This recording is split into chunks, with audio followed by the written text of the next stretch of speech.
Di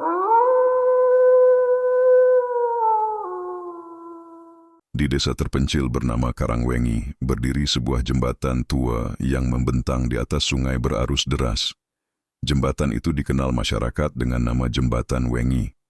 Konon, siapapun yang melintasinya lewat tengah malam akan mendengar suara wanita menangis, atau bahkan melihat sosok perempuan bergaun putih berdiri di tepian jembatan, menatap air yang hitam pekat. Asal-usulnya dimulai 7 tahun silam, malam berdarah.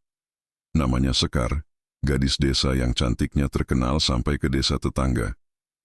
Kulitnya putih bersih, rambutnya hitam panjang, dan sorot matanya menyimpan kelembutan. Sekar adalah anak semata wayang dari dukun pijat tua bernama Bu Warti. Namun kecantikannya membawa petaka. Pada suatu malam saat pulang dari rumah temannya, Sekar dicegat oleh 3 lelaki mabuk dari luar desa. Mereka menggoda, lalu menyerangnya dengan kejam. Sekar berteriak, melawan, namun kalah tenaga. Tubuhnya kemudian dilempar ke bawah jembatan, dibiarkan hanyut bersama derasnya sungai. Para pelaku menghilang tanpa jejak, dan jenazah Sekar tak pernah ditemukan. Sejak malam itu, Jembatan Wengi mulai berubah menyeramkan. Beberapa bulan setelah kejadian, seorang warga melihat perempuan berbaju putih duduk di pinggir jembatan saat dini hari. Wajahnya pucat, rambutnya menutupi muka, dan suaranya lirih seperti orang merintih kesakitan. Saat didekati, wanita itu melompat ke sungai dan menghilang. Sejak itu, satu persatu warga yang melintasi jembatan pada malam hari mulai mengalami kecelakaan. Rem blong, motor oleng, atau tiba-tiba terpental seperti ditarik sesuatu. Namun anehnya, korban selalu laki-laki, dan mereka semua punya catatan gelap terhadap perempuan. Warga percaya, itu adalah arwah Sekar yang menuntut balas. Balas dendam arwah. 7 tahun berselang, kabar mengejutkan datang. Salah satu pelaku pemerkosaan dulu kabur ke kota, kembali ke desa karena sakit keras. Ia bernama Jatmiko. Malam pertama ia pulang, tubuhnya menggigil tanpa sebab. Ia terus mengigau dalam tidur, memanggil-manggil nama Sekar dan meminta ampun. Tetapi tengah malam itu juga, jeritan Jatmiko menggema dari kamarnya. Pagi harinya, ia ditemukan tewas tergantung di jembatan dengan mata membelalak, lidah terjulur, dan luka cakaran di dada. Anehnya, di bawah jembatan muncul gelembung darah yang naik ke permukaan sungai. Lalu menghilang. Warga gempar. 2 pelaku lainnya pun tak luput. Satu tewas tenggelam di sungai tanpa sebab meski ia seorang perenang handal, dan satunya lagi terbakar dalam mobil saat melintasi jembatan itu. Kini Jembatan Wengi jadi tempat terlarang di malam hari. Orang-orang menaruh bunga dan dupa di ujung jembatan setiap malam Jumat Kliwon. Mereka percaya Sekar masih ada di sana, mencari mereka yang berdosa, terutama para pria yang menyakiti perempuan.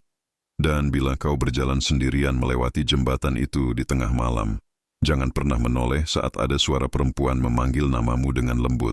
Karena bisa jadi, itu Sekar, dan ia mengira kau bagian dari mereka yang harus dibalas. Ardi, mantan pacar Sekar, tiba di desa Karangwengi setelah bertahun-tahun merantau untuk mencari kerja. Ia kembali saat malam Jumat Kliwon, menyusuri jalan sempit menuju Jembatan Wengi. Di dadanya masih tercekam rasa bersalah. Ia pernah cemburu saat Sekar dekat dengan pemuda lain, lalu memutus hubungan secara tiba-tiba. Ia tak pernah berani mencari maaf. Ketika melewati jembatan itu, malam semakin kelam. Tidak ada lampu, hanya suara angin yang bergesekan dengan tiang kayu tua, dan suara air sungai di bawahnya yang mengalir pelan. Ardi merasakan udara dingin yang membeku menelusup ke tulangnya. Ia mendengar suara detak langkah di belakang. Padahal ia sendirian. Penampakan di tepian jembatan. Tiba-tiba, sosok tinggi bergaun putih muncul di ujung jembatan. Rambut panjang Sekar berkibar tertiup angin. Wajahnya pucat tanpa ekspresi. Ardi menelan ludah. Ia berjalan mondar-mandir, mencoba tetap tenang. Wanita itu memanggil dengan suara lirih, "Ardi." Teriakan itu membuat tubuh Ardi gemetar. Ia ingin melarikan diri, tapi kakinya seperti dibatu. Sekar melangkah mendekat, suara air makin keras di telinga Ardi, hampir menenggelamkan pikirannya. Ia ingat pernah menyakiti hati Sekar, tapi tak pernah mengira kejadian malam ini bakal meneror jiwanya. Sebelum sosok Sekar menghilang ke sungai, ia berbisik, "Aku menunggumu di sini sampai kau mengakui dosa." Suara itu bergema di dalam kepala Ardi. Ketika ia menoleh ke bawah, permukaan air sungai memancarkan cahaya merah samar. Tiba-tiba air bergolak dan muncul bunga melati putih terapung, simbol permintaan maaf dari Bu Warti kepada arwah anaknya. Ardi langsung menjauh dan mengejar mobilnya yang terparkir jauh. Tubuhnya gemetar hebat, napasnya tersengal, dan ada pertanda cakaran samar di lengannya. Esok harinya, Ardi ditemukan oleh warga di pinggir sungai, gemetar, dengan baju basah dan wajah pucat seperti akan pingsan. Ia mengaku mendengar bisikan Sekar, memanggil namanya dari bawah jembatan. Sejak itu, ia tak pernah berani kembali ke desa. Warga pun semakin yakin bahwa arwah Sekar memang belum beristirahat. Setiap malam Jumat Kliwon, sesajen diletakkan di sisi jembatan.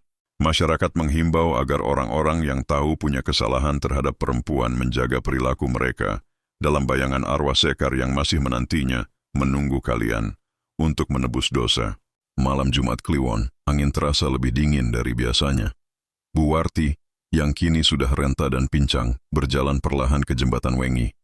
Di tangannya ia membawa bakul sesajen berisi bunga melati, kemenyan, dan foto kecil Sekar yang sudah kusam. Matanya sembab, tapi tatapannya teguh. Ia tahu, malam itu adalah malam penentuan. "Sekar, anakku." Ibu datang.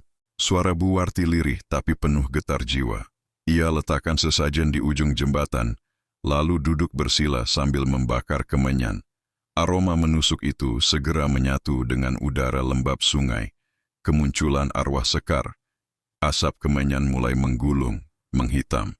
Angin berhenti berhembus. Dan tiba-tiba, suara tangisan lirih terdengar dari tengah jembatan. Dari balik kabut, sesosok wanita perlahan muncul. Rambut panjang menutupi wajah, bajunya putih basah menempel di tubuh.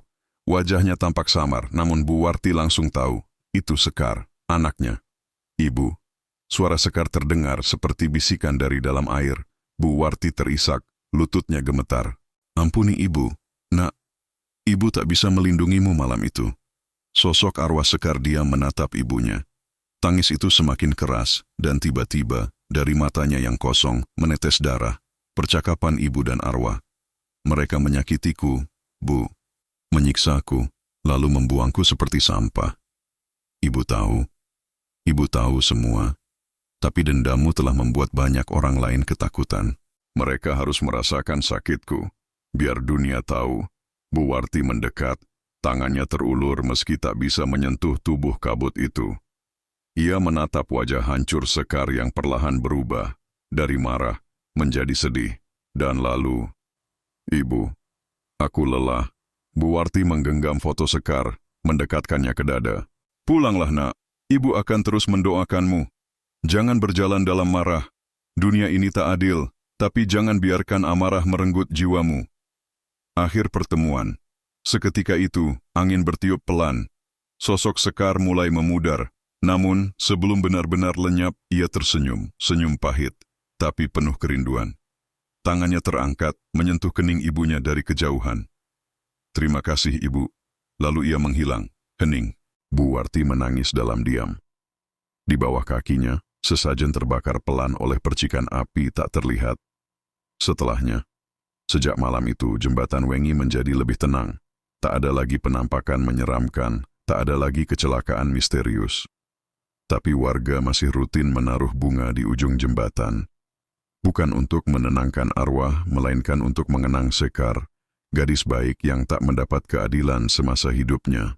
Dan Bu Warti kembali ke rumah orang tuanya. Dan setiap malam Jumat mengadakan doa bersama agar arwah anaknya bisa tenang